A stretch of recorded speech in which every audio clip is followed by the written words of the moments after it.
Bismillahirrahmanirrahim. Assalamualaikum warahmatullahi wabarakatuh.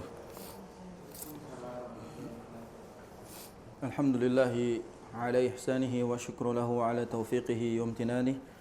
Wassalatu wassalamu ala asfiyaihi wa khairi khalqihi wa ala alihi wa ashabihi wa man sanna bi sunnatihi ila yaumi liqa'ihi. Asyhadu an la ilaha illallah تعظيما لشأنه وأشهد أن محمدا عبده ورسوله الداعي إلى رضوانه أما بعد اللهم إنا نسألك علما نافعا ورزقا طيبا وعملا متقبلا اللهم لا علم لنا إلا ما علمتنا فعلمنا ما ينفعنا وزدنا علما وارزقنا فهما اللهم فقهنا في الدين وعلمنا التأويل يا أرحم الراحمين. Alhamdulillah, segala puji bagi Allah Subhanahu wa taala yang memberikan hidayah kepada kita, yang memberikan istiqamah kepada kita, yang memberikan segala kesempatan kepada kita. Maka maksimalkan setiap kesempatan yang Allah Subhanahu wa taala berikan dengan senantiasa menjalankan ketaatan kepadanya dan meninggalkan segala larangannya. Jangan kotori nikmat dengan maksiat. Jangan nodai nikmat dengan maksiat. Jangan nodai karunia dengan dosa. Jadi jangan sampai kita menodai semua pemberian Allah Azza wa Jal dengan apa yang kita persembahkan kepadanya, yaitu dosa-dosa. Karena seburuk-buruknya pertemuan adalah rahmat yang turun bertemu dengan maksiat yang dilaporkan ke atas. Ini adalah seburuk-buruknya pertemuan. Dan na'udzubillah min dzalik, jangan sampai dosa-dosa itu menghalangi kita dari keberkahan, kenikmatan dari rahmat Allah Subhanahu wa taala. Semoga kalau dosa itu masih tersisa Allah ampuni, dan semoga kalau dosa itu berimpak pada ibadah kita Allah segera hapuskan, dan Allah Subhanahu wa taala mudahkan kita kembali untuk menjalankan ketaatan kepadanya. Seraya kita panjatkan salawat kita kepada Nabi Muhammad sallallahu alaihi wasallam. Bagi kita yang mengaku sebagai umat beliau namun kadangkala malu bersolawat kepada beliau, atau mungkin kita yang mengaku sebagai umat beliau namun malu mensyiarkan sunnah beliau, atau takut mensyiarkan sunnah dengan alasan takut terafiliasi golongan tertentu, atau takut dituduh ini dan itu. Padahal sebarkan sunnah, syiarkan sunnah, hidupkan sunnah meskipun tidak terdeteksi radar para ahlu sunnah sekalipun. Tidak terdeteksi sebagai da'i sunnah, ustadz sunnah. Meskipun tidak disebut sebagai ustadz sunnah, tetaplah hidup di atas sunnah. Meskipun majelisnya tidak disebut majelis kajian sunnah, tetaplah dakwah dan duduk di majelis. Ya, karena yang kita cari bukan validasi. Yang kita cari itu langsung ridha Allah Subhanahu wa taala. Maka teruslah istiqamah di atas sunnah dan hidupkan sunnah semata-mata karena kita mentaati perintah Allah Azza wa Jalla dan cinta kita kepada Rasulullah sallallahu alaihi wasallam. Insyaallah hari ini kita akan membahas kiat yang keenam berkaitan dengan bawa'is al-khalas minadz dzunub, yaitu kiat-kiat terhindar dari dosa-dosa. Dan kiat yang keenam akan membahas sesuatu yang sebenarnya ada kaitan sama pembahasan sebelumnya. Kalau sebelumnya kita membahas tentang fawatul khairi wal barakah atau fawatul khairi wal fadl, lenyapnya kebaikan dan karunia dari Allah Subhanahu wa taala. Maka tadi di muqaddimah kita katakan jangan nodai karunia dengan dosa.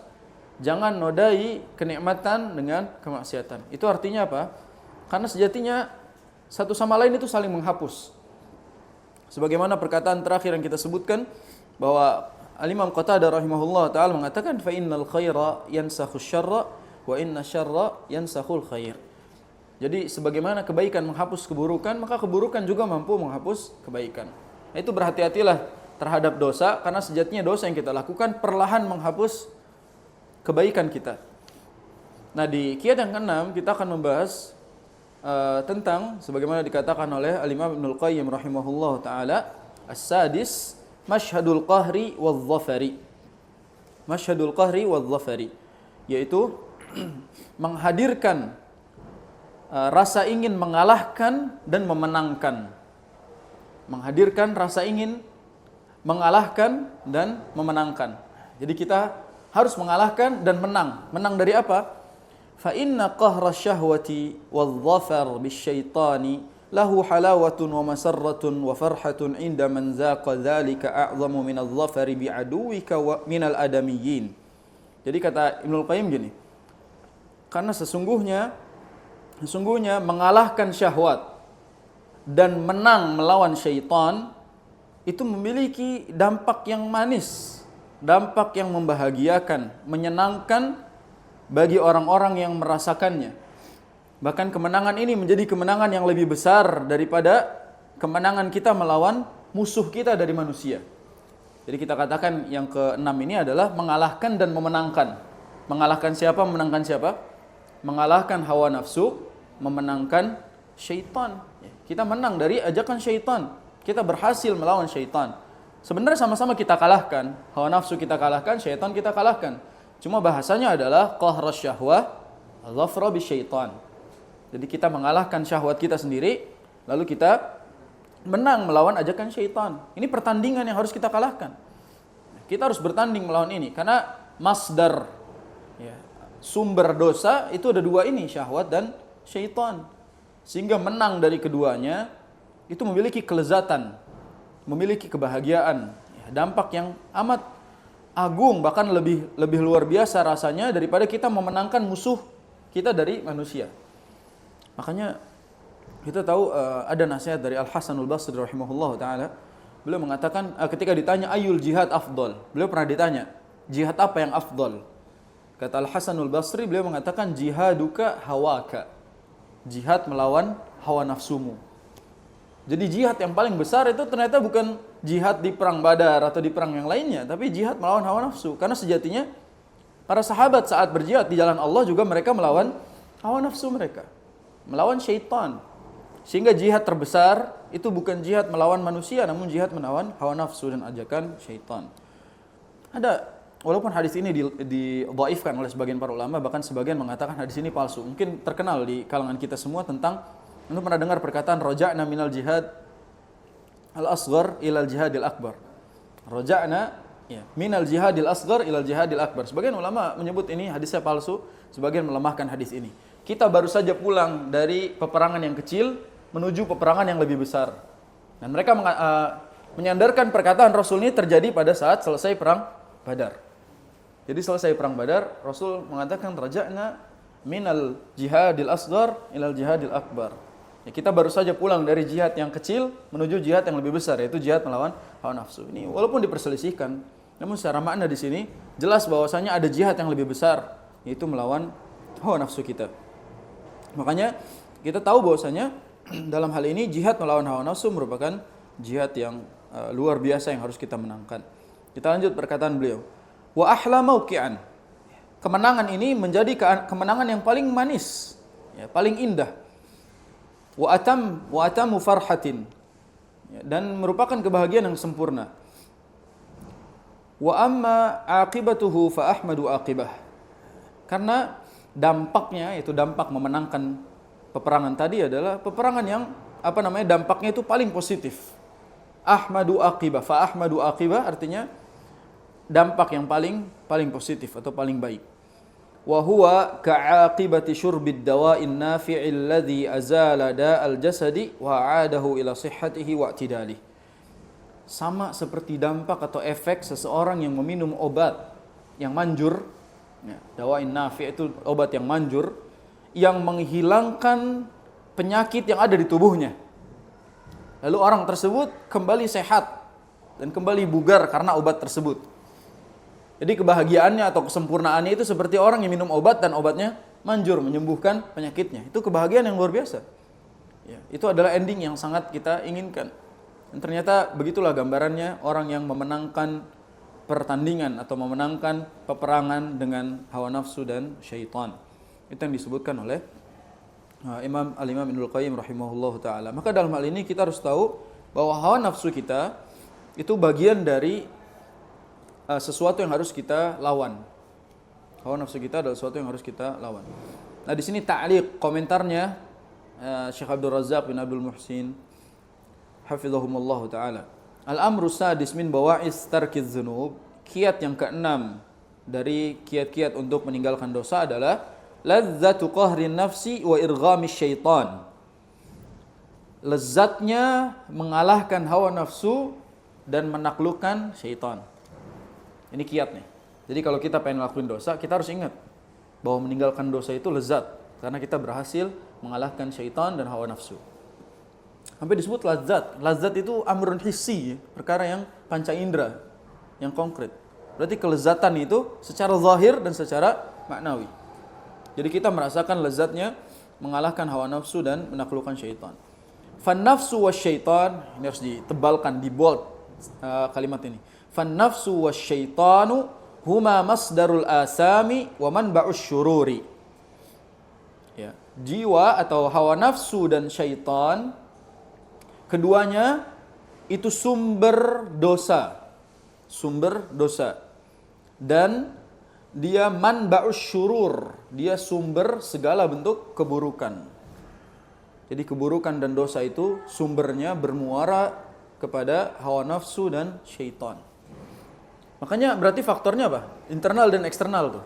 Internalnya adalah hawa nafsu kita, eksternalnya adalah syaitan. Maka jangan selalu menyalahkan syaitan ya. Kadang-kala kita ini nyalainnya syaitan lagi. Syaitan juga mungkin merasa dizolimi gitu. Karena ya, gue lagi gitu misalain. Ibaratnya kayak Ramadan mereka dibelenggu nih.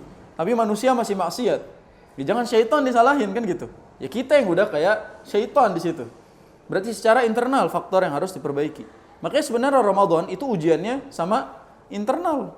Secara eksternal vibes-nya ya keadaan sekitar justru lagi positif kan gitu. Justru lagi baik-baiknya orang di Ramadan, semuanya lagi ibadah, semuanya lagi bersemangat buat taat. Nah, kita kalau rusak berarti secara internal permasalahannya. Maka sumber dosa itu sebenarnya ada internal dan eksternal. Internal adalah diri kita sendiri, yaitu hawa nafsu. Eksternal adalah syaitan.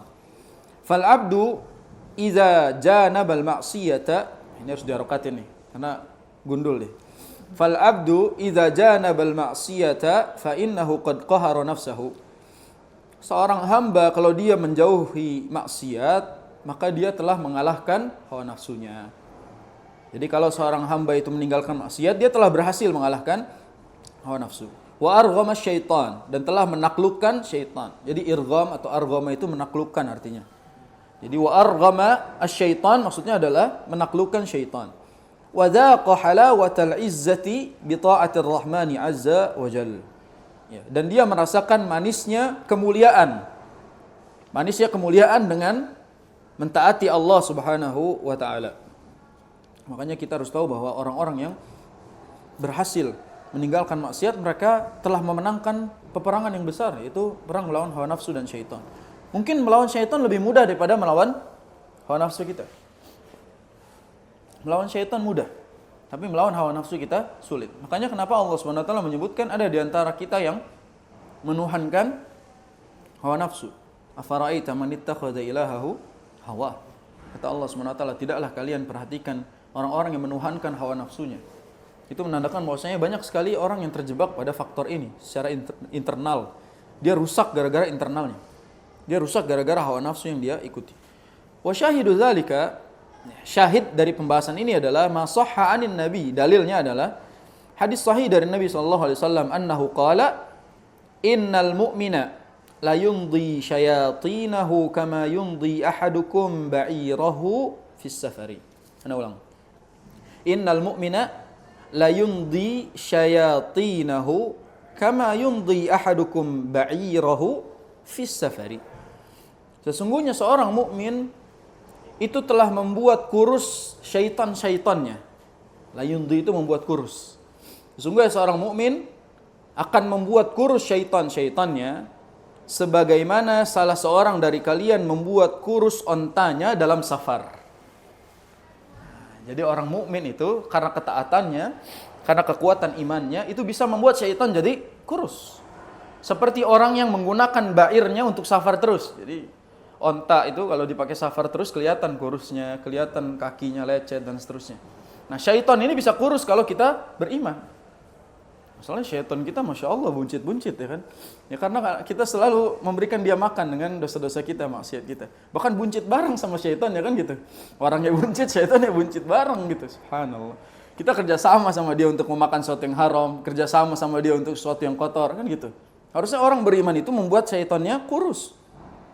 Dan di sini Syekh Abdul Razak menjelaskan wa qauluhu yumdi, ya, makna kalimat yumdi di hadis ini adalah yud'ifu wa yuhzilu syayatinahu atau syaitanahu.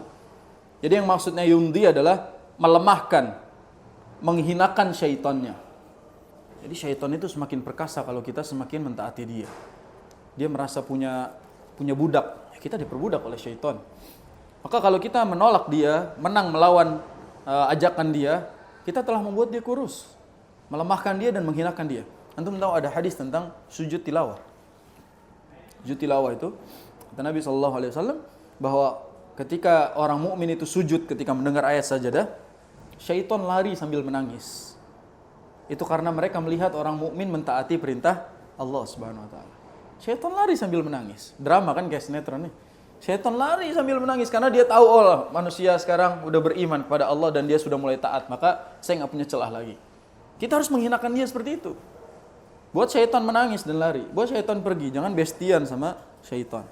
Jangan temenan sama syaitan. Kaddabatil lati ahzalat hal asfaru wa adhabat lahmaha. Seperti hewan tunggangan yang dikuruskan oleh safar. Jadi gara-gara banyak safar jadi kurus dia. Wa adhabat lahmaha, yang jadi hilang dagingnya saking kurusnya. Wa dzalika bitarkihi syahawati wa iqbalihi 'ala ta'at wa mukhalafatihi li awamiri syaitani. Caranya adalah bagaimana cara membuat syaitan kurus. Ini bisa jadi pembahasan khusus. Bagaimana membuat syaitan kurus? Caranya adalah dengan meninggalkan syahwat. Meninggalkan hawa nafsu kita. Terus ngapain? Melakukan ketaatan. Tinggalkan hawa nafsu, lakukan ketaatan, dan selisihi perintah syaitan. Itu cara tips membuat syaitan diet. Kita bantu mereka kurus. Kita bantu syaitan itu jadi kurus. Jangan membuat mereka jadi gendut karena kemaksiatan kita. Wa mimma yadullu anna an-nafsa wa syaitan huma masdarul atham. Dalil lain yang menjelaskan bahwasanya hawa nafsu dan syaitan itu merupakan sumber dosa dan sumber keburukan adalah amrun Nabi SAW, perintah dari Nabi SAW bil isti'adzati minhuma, untuk meminta perlindungan dari keduanya. Fi kulli sabahin wa masain wa inda akhdhil madja'in. Kata Nabi SAW, kita diperintahkan untuk meminta perlindungan dari hawa nafsu dan syaitan pada waktu pagi, petang, dan sebelum tidur. Nah, ini berarti zikir. Nabi meminta kita, mengajarkan kita untuk meminta perlindungan kepada siapa? Kepada Allah Subhanahu wa taala dari kedua ini, an-nafsu dan asy-syaitan. Kalau kita hafal zikir pagi petang pasti tahu zikir ini. Zikirnya adalah Allahumma fatiras samawati wal ard, alimal ghaibi wasyahadah, rabb kulli syai'in wa malikah, asyhadu an la ilaha illa anta, a'udzubika min syarri nafsi wa min syarri syaitani wa syirkih. Kalau diterusin wa an aqtarifa ala nafsi su'in aw ajurrahu ila muslim. Itu doa zikir pagi dan petang. Kita diminta baca itu. Sampai kata Rasul apa? Qul ha idza asbahta. Baca itu kalau di waktu pagi, wa idza amsaita di waktu sore, wa idza akhadta madji'aka. Kalau kamu ingin tidur. Nah, ini harus diingat zikir ini. Allahumma fatiras samawati wal ard. Ya Allah, Sang pencipta langit dan bumi, alimal ghaibi wasyahadah, yang mengetahui perkara yang tersembunyi dan nampak. Rabb kulli syai'in wa malikah, Tuhan segala sesuatu dan pemiliknya. Asyhadu an la ilaha illa anta, aku bersaksi bahwasanya, apa terjemahan la ilaha illa anta? Ini tauhid nih.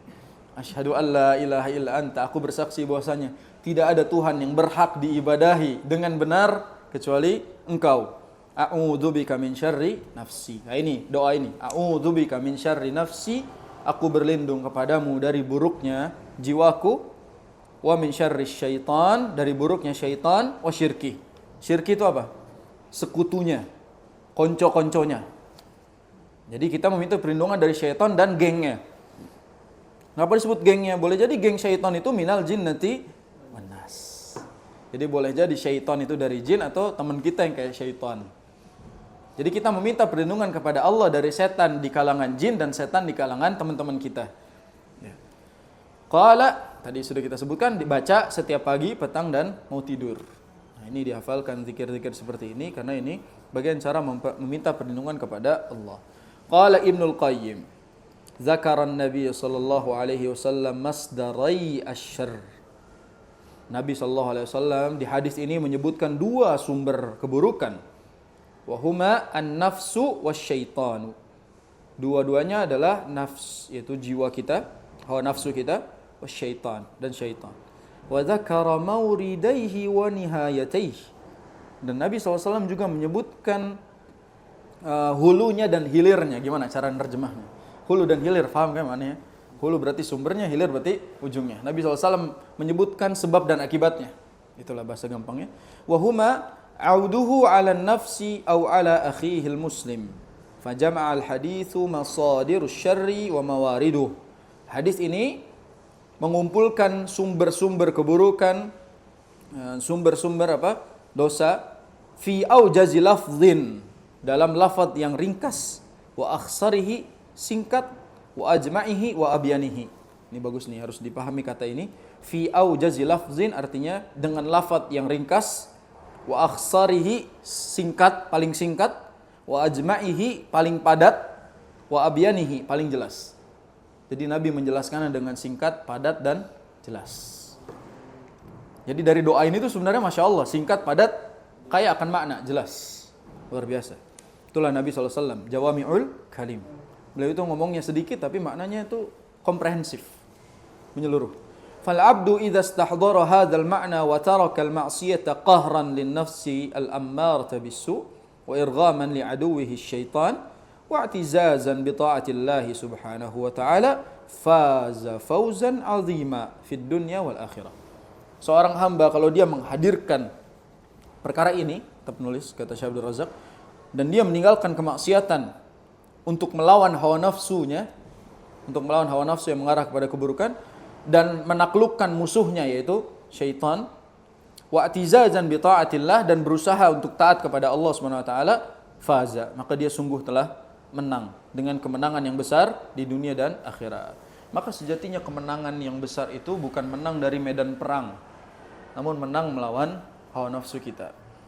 Makanya dalam hal ini ada mungkin zaman sekarang kita tidak mendapati perang-perang sebagaimana perang-perang di zaman Rasul dan para sahabatnya. Namun kita punya perang yang lebih besar dari itu, yaitu memerangi hawa nafsu kita. Buktinya sebenarnya para sahabat juga saat itu, kalau mereka tidak melawan hawa nafsunya, mereka nggak akan taat perintah Rasul. Buktinya kasus Uhud misalnya. Bukankah ada kaum munafikin yang gak jadi perang? Itu berarti kan gagal melawan hawa nafsu sebelum melawan perang Uhud contohnya. Dan perang-perang yang lain. Banyak kaum munafikin yang gagal melawan peperangan hawa nafsu sebelum melawan musuhnya, yaitu orang-orang kafir. Itu kiat yang ke-6. Jelas insyaallah ya. Itu kiat yang ke-6 dan kekejar insyaallah.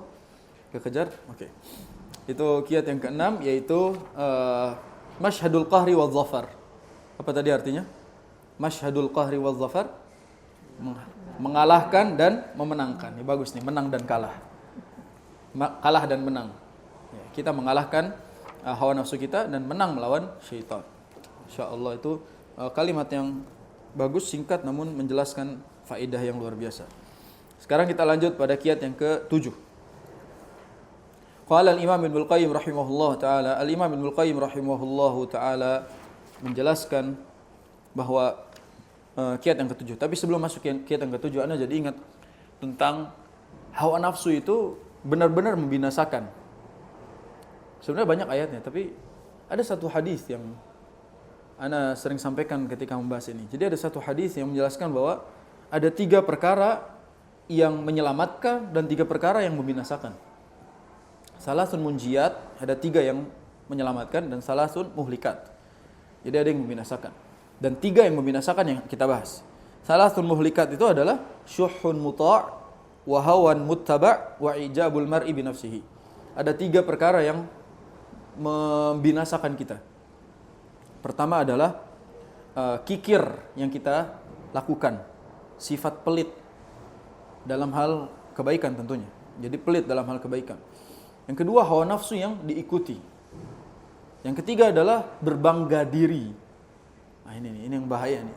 3 ini kaitannya sama hawa nafsu masalahnya. Syuhun muta' itu sebenarnya mentaati hawa nafsu kita. Sebenarnya secara hawa nafsu kita nih ke bawah harusnya pelit emang. Bawaan pabriknya itu pelit sebenarnya. Perhitungan bawaan pabriknya, hitung-hitungan, banyak mengeluh. Tapi kalau itu kita taati, itu membinasakan. Yang kedua, wahawan muttaba, hawa nafsu kita kalau kita ikuti rusak. Dan yang ketiga, membanggakan diri. Ini yang bahaya bagi orang-orang yang sudah ngaji. Ini sangat berbahaya bagi orang-orang yang sudah ngaji. Maka pesannya adalah wala tattabi'il hawa fayudilluka an sabilillah. Jangan ikuti hawa nafsu atau hawa nafsumu akan menyesatkanmu dari jalan Allah Azza wa Jalla. Sekarang kita masuk ke yang ketujuh. Kiat yang ketujuh, qala al-Imam Ibnul Qayyim rahimahullahu taala, as-sabi'u, yang ketujuh, mashhadul iwad. Apa makna al-iwad? Iwad itu artinya pengganti. Mashhadul iwad maksudnya adalah mengingat pengganti atau balasan dari Allah. Jadi mengingat ganti atau balasan dari Allah. Jadi iwad itu ganti. Makanya mad itu ada mad arid, sukun, ada mad iwad kan gitu ya. Ada mad tabi'i, ada mad iwad. Ada mad asli, ada mad iwad. Ada yang asli, ada yang pengganti. Maka iwad di situ artinya menggantikan. Apa yang digantikan? Ditulis di sini. Wa huwa ma wa'adallahu subhanahu bihi min ta'widin man tarakal maharim li ajlih. Dan yang dimaksud iwad di sini adalah apa yang Allah Subhanahu wa taala janjikan kepada mereka yang meninggalkan perkara yang haram sebab Allah Subhanahu wa taala. Jadi dalam meninggalkan sesuatu kan kita harus mengorbankan sesuatu ya. Jadi ketika kita meninggalkan sesuatu pasti ada yang dikorbankan. Nah, yang kita tinggalkan ini akan Allah ganti. Itu maksudnya masyhadul iwad. Jadi ketika kita meninggalkan satu kemaksiatan atau dosa, itu pasti ada yang ditinggalkan, ada yang dikorbankan. Apa yang kita korbankan, apa yang kita tinggalkan akan diganti oleh Allah Subhanahu wa taala. Itu maksud dari pembahasan ini. Asalkan kita meninggalkannya li ajlillah, li wajhillah, li mardatillah. Karena kita mencari ridha Allah Subhanahu wa taala. Wa naha nafsahu an hawaha. Atau dia melawan hawa nafsunya. Dia menahan hawa nafsunya.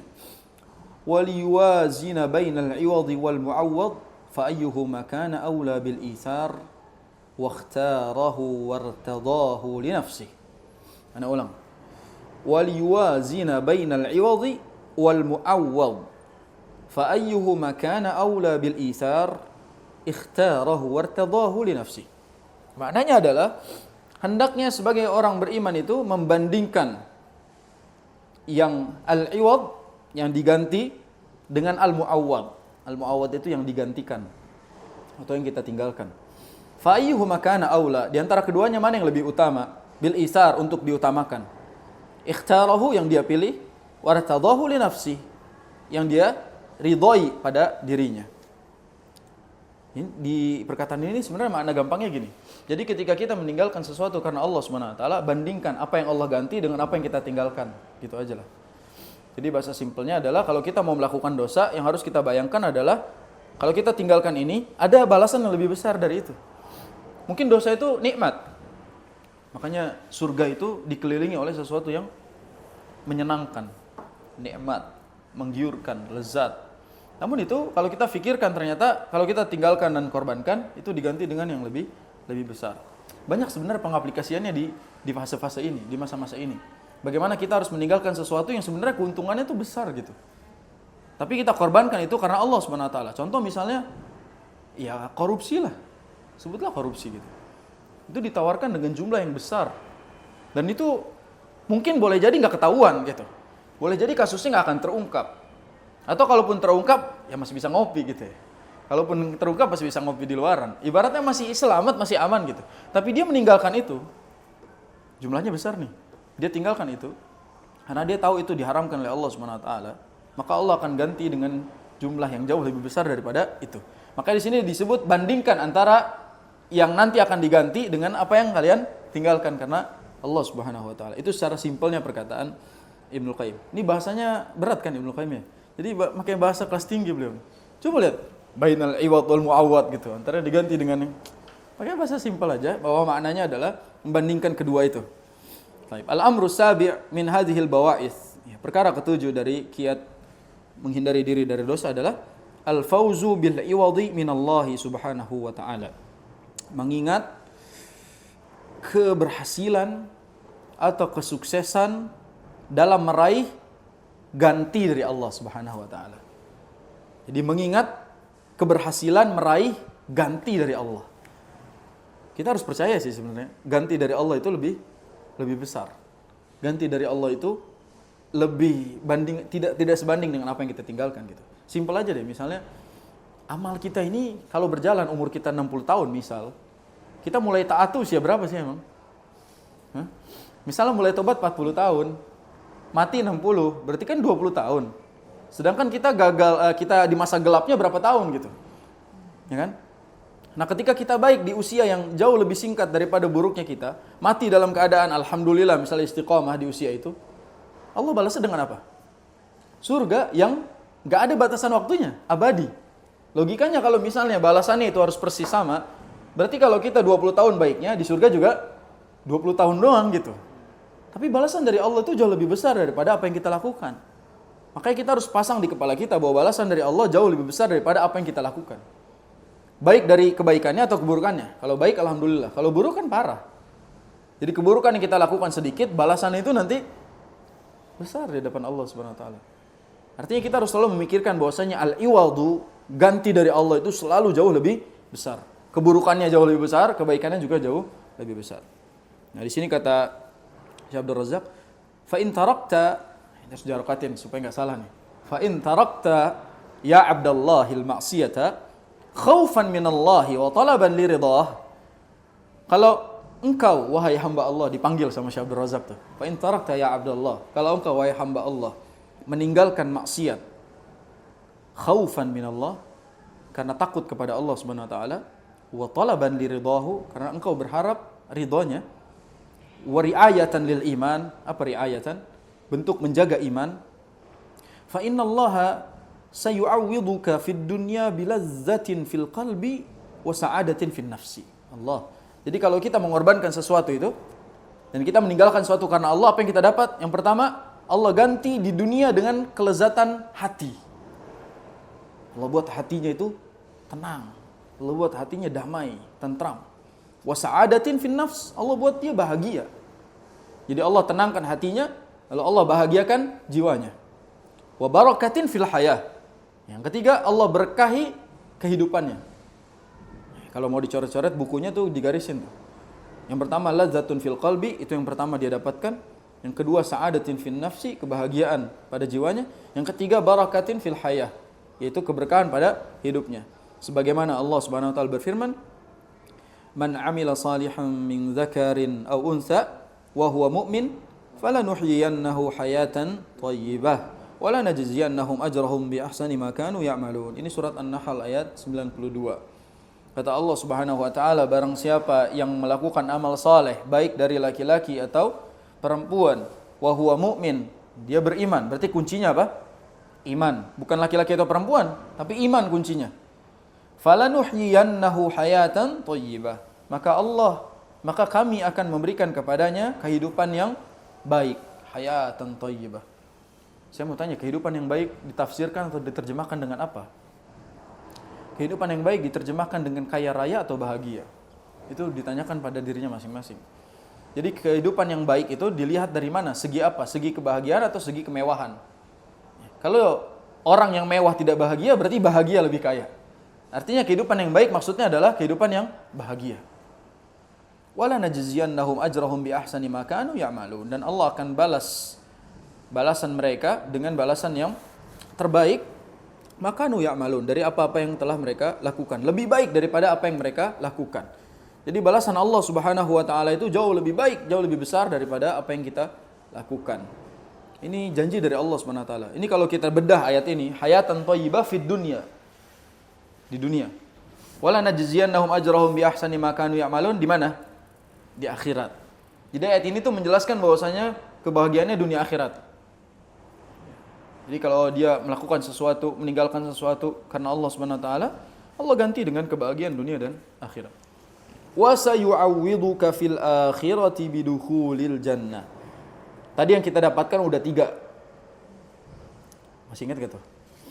Yang pertama apa tadi? Ketenangan hati. Yang kedua kebahagiaan jiwa. Ketiga keberkahan hidup. Yang keempat Allah ganti dengan masuk surga. Nah, udah itu puncaknya. Jadi Allah Subhanahu wa taala menggantikan nanti di akhirat dengan masuk surga.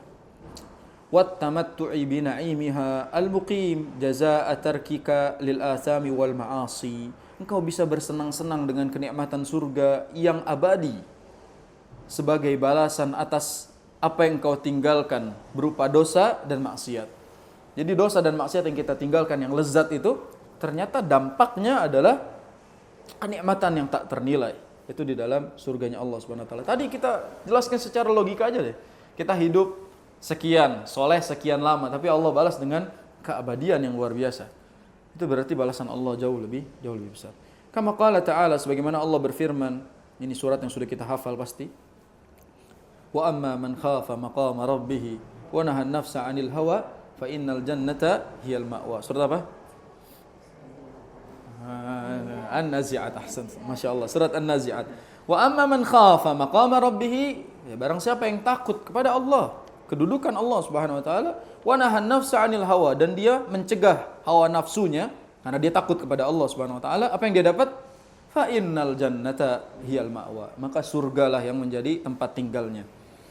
Maka kalau kita meninggalkan hawa nafsu, meninggalkan dosa maksiat sebab kita takut kepada Allah dan kita mencari ridhonya dan kita menjaga iman, maka balasannya adalah surga. Dari hadis Nabi SAW, waqala Rasulullah SAW, innaka lan tad'a syai'an ittiqa Allah illa a'taka Allahu khairan minhu. Sesungguhnya tidaklah engkau meninggalkan sesuatu sebab takut kepada Allah kecuali Allah akan memberikan kepadamu yang lebih baik darinya. Allahu akbar. Baru tadi sebenarnya anak ditanya tentang, Ustaz, bagaimana kami yang harus secara terpaksa mengucapkan selamat hari raya. Selamat hari raya Natal kepada rekan bisnis. Kalau tidak, maka kita diputus bisnisnya karena kita tidak saling menghargai katanya. Jadi kita punya partner bisnis, punya rekan bisnis yang dia kafir, dan sebagai bentuk interaksi antara kedua partner ini, dia harus saling mengucapkan di hari rayanya. Kalau saya tidak mengucapkannya, boleh jadi nanti partner bisnis saya memutuskan kontrak kita. Saya akan kehilangan bisnis saya, kehilangan uang saya gitu ibaratnya. Bagaimana? Soal akidah, ibai. Ini perkara yang jelas. Jadi seorang muslim itu harus putih atau hitam, gak boleh abu-abu. Muslim itu harus jelas putihnya. Ya, kalau mau hitam, hitam sekalian, tapi jangan abu-abu. Jadi akidah yang jelas, kita tahu bahwa apa-apa yang berkaitan dengan kekufuran, kesyirikan, maka kita harus berlepas diri dari semuanya. Al-bara'atu minasyirki wa ahli. Kita berlepas diri dari kesyirikan dan para pelakunya. Artinya kita tidak perlu mengiyakan, merayakan, mengucapkan apa yang dirayakan oleh mereka, meskipun hanya sekedar ucapan. Kalau yang kita takutkan adalah kehilangan pekerjaan, kehilangan bisnis, kehilangan kesempatan, keuntungan yang besar, ini hadisnya. Innaka lan tada'a syai'an. Sesungguhnya tidaklah engkau meninggalkan sesuatu karena rasa takutmu kepada Allah Subhanahu wa taala, illa a'taqallahu khairan minhu. Kecuali Allah akan memberikan kepadamu yang jauh lebih baik darinya. Maka jangan takut. Maka anak katakan, anak jawab gini. Kalau misalnya antum takut nanti bisnisnya gagal atau antum kehilangan keuntungan, berarti antum berpikir bahwa keuntungan itu, rezeki itu ada di tangan dia. Padahal rezeki itu ada di tangan Allah Azza wa Jalla. Yang memberikan kamu kaya, yang memberikan kamu uang, yang memberikan kamu keuntungan adalah Allah, bukan dia. Sehingga kalau kita gagal mendapatkan keuntungan melalui perantara manusia itu, kita akan mendapatkan keuntungan dari manusia yang lain. Dan itu jauh lebih besar dari Allah Subhanahu wa taala. Contoh misalnya, sekarang laku misalnya spanduk-spanduk. Bikin-bikin spanduk misalnya. Nah, dia disuruh bikin spanduk selamat misalnya, selamat hari raya atau segala macamnya. Lalu dia bilang menolak, saya nggak mau. Saya muslim dan saya tidak mau mengucapkan itu. Dia menolak, padahal besar misalnya proyeknya, suruh bikin banyak dan keuntungannya besar. Terus dia tolak, saya nggak mau. Saya seorang muslim dan saya berlepas diri dari kesyirikan dan kekufuran. Maka Allah yang ganti nanti. Allah kasih proyek yang lain yang lebih besar dari itu. Jangan takut. Makanya dalam hal mengucapkan selamat hari raya kepada perayaan-perayaan orang kafir, jelas hukumnya haram. Kita ucapkan hanya dengan lisan, apalagi dengan hati. Karena kita telah mengiyakan, mengisbat, menetapkan kesyirikan dan kekufuran mereka lakukan. Bagaimana mungkin ada seorang alim yang mengatakan bahwasanya boleh mengucapkan selamat hari raya kepada mereka dengan alasan itu kan cuma sekedar perkataan dan berbau sosial, tidak spiritual. Aneh. Nah, ini perkataan yang mengandung keyakinan di balik itu. Ya, kalau kita mengiyakannya dan mengucapkannya dengan alasan apapun, maka kita telah mengorbankan akidah yang selama ini kita pertahankan. Atau kita telah menyatakan dengan statement yang sama, yaitu sepakat Allah punya anak. Waliyadzubillah. Maka siapapun, mau saudara kek, mau partner bisnis kek, mau siapapun, nggak usah ucap-ucap selamat hari raya kepada mereka. Alasannya apa lagi? Misalnya menjaga silaturahim, udahlah nggak dibahas lagi. Silaturahim nggak ada di atas kekufuran. Apalagi supaya interaksi sosialnya baik, nggak ada nggak apa-apa. Karena kita juga harus berlepas diri. Jelas wala dan bara kita jelas. Kita harus loyal kepada agama kita yang kita anut dan kita berlepas diri terhadap kesyirikan dan kekufuran yang mereka lakukan. Ingat hadis ini ketika mengorbankan sesuatu, ingat hadis ini. Wa syawahidu hadzal ba'its fi syar'i katsiratun jiddan. Kalau kita bahas dalilnya tentang perkara ini tuh banyak banget. Fa inna man imtana'a an syurbi ummil khaba'is. Contoh misalnya orang yang meninggalkan minum khamr disebut ummul khaba'is. Khamr itu disebut ummul khaba'is. Ibunya keburukan.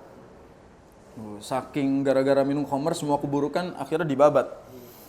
Mungkin dia nggak berzina, mungkin dia nggak membunuh, mungkin dia nggak ini. Tapi kalau udah minum khamr semuanya bisa terjadi. Ummul khaba'is. Zaman sekarang nggak ada khamr soalnya. Namanya layan.